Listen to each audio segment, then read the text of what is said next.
morning, YouTube. Good morning. It's Friday, rainy day in New York City, Bronx. See, I got my big umbrella. I just had a very brief but interesting conversation with one of these so-called Arabs. Take my hoodie off. One of those children of ISHMAEL. Alright, you know those Arabs that run all the bodegas in the Bronx and Brooklyn, Queens, everywhere else. It's a place that I go to frequently. And we had a small disagreement concerning the use of napkins, of all things, when purchasing coffee. So let me make it really brief as I can. I got a large coffee. He gave it to me with one napkin on top of it. So I'm like, yo, all the years that I've been coming here, how you gonna give me one napkin on top of a large coffee? You know, the large coffee costs $1.50. You're gonna give me one napkin. You know what I'm saying? Like, how cheap can you be? I guess he took kind of issue with what I said because I said it out loud, and there was like a few other people in the store. He's like, yeah, but every time I give the guys napkins, they shake it and then they throw it away. I'm like, what do you expect them to do? They're using the napkin to put on top of the cup where that hole is in the cover so they don't burn themselves with hot coffee. Because why? You're not giving them any stirrers to stir the coffee. That's my point. Any smart person would figure out if you had stirrers, you wouldn't necessarily have to also give out napkins. I'm just saying it's deductive reasoning, right? I guess he ain't think of it that way. So I'm like, you know what? If it was me running the store, I would have had some stirrers. You know what I'm saying? Even if it's the cheap plastic ones. You know? And then the issue of napkins would be non-existent. I'm like, yo, y'all, you know, the Asians got the Chinese spots, y'all got all the bodegas. If all of this shit was black run, it'd be different. Here's where it gets interesting. You know what he said? He said 2 words. Never happened. Now, mind you, I was just making a suggestion, you know, based on what we was talking about and saying how I would do shit, or, you know, how somebody else would do it. The nigga said it would never happen. And then he went on to say how, you notice those girls that always at the nail salon? Why one of them don't own a business? They go sit there, spend all their money in the nail salon, but none of them will invest to get a business. And I'm like, well, yeah, that's true. He's like, all these places over here, all the Asian places, all the Arab spots, you know, it could be owned by black people, but they too lazy. I'm like, well, I don't think it's lazy. I don't think they have a ruling class mentality. And I say that to say this. If you were taught as a so-called black man or so-called black woman that you came from royalty, you came from people of esteem, instead of always being taught, hey, you came from a bunch of slaves on a ship that were taken from Africa.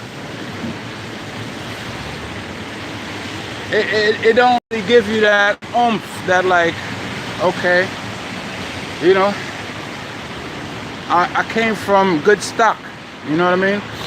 I could make something of myself.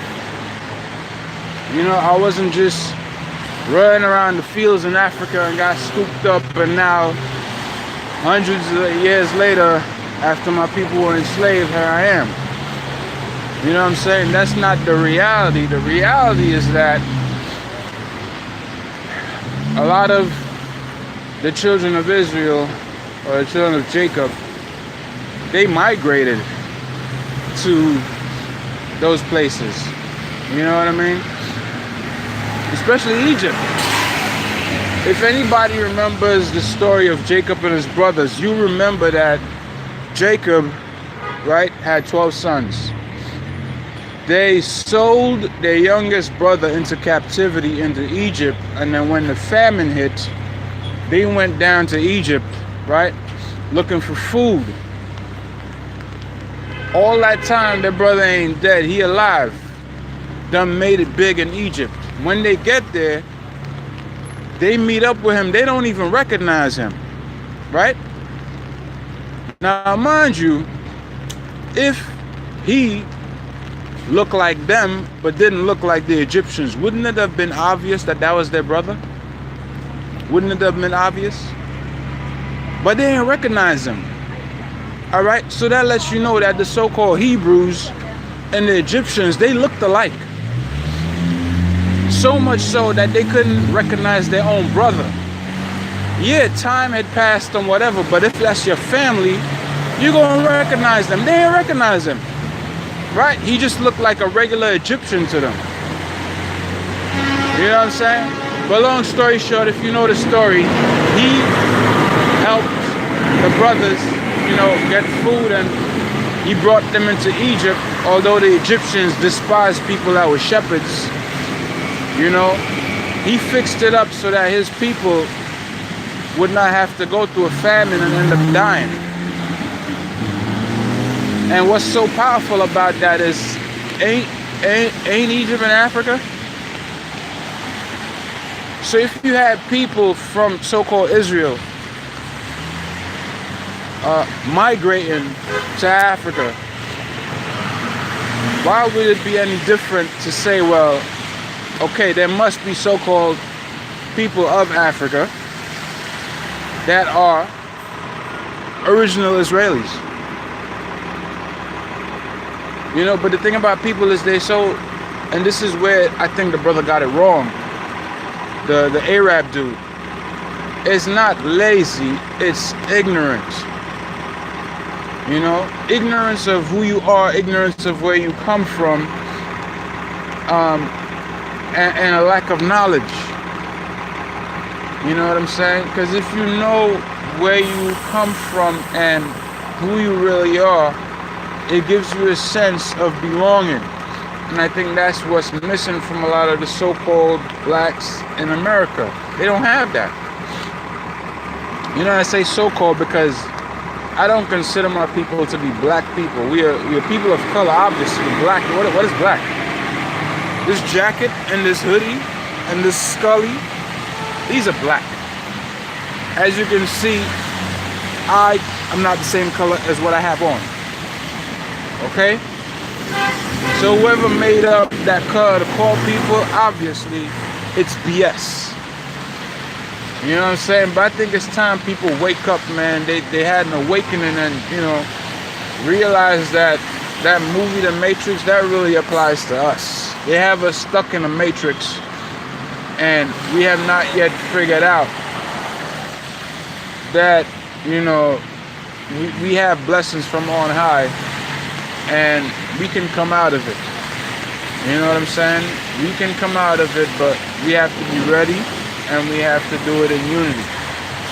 It can't just be one person coming out of it. We have to do it together to come out of it, and, you know, stop putting each other down. I mean, that crabs in the barrel mentality, I know they always say black people are good for it, but yo, we can do better than that. We surely can. You know? We surely can. And it don't take no leader to do it. It takes a collective to say, hey, I want to do better. You know, one person can't do it for everybody. Everybody got to want to make this thing happen. You know, where you start building up your community, start building up your identity, and, you know, having that rulership mentality where, yo, okay, we need to start opening up our own stores, you know, our own businesses, and then take it from there. Because, yo, what that dude said, there was a certain level of disrespect in it, but I know he meant it in earnest. He was just talking from his experience and what he knows. You know what I'm saying? Which is even worse. To him, he was just speaking the truth. And that's the sad part.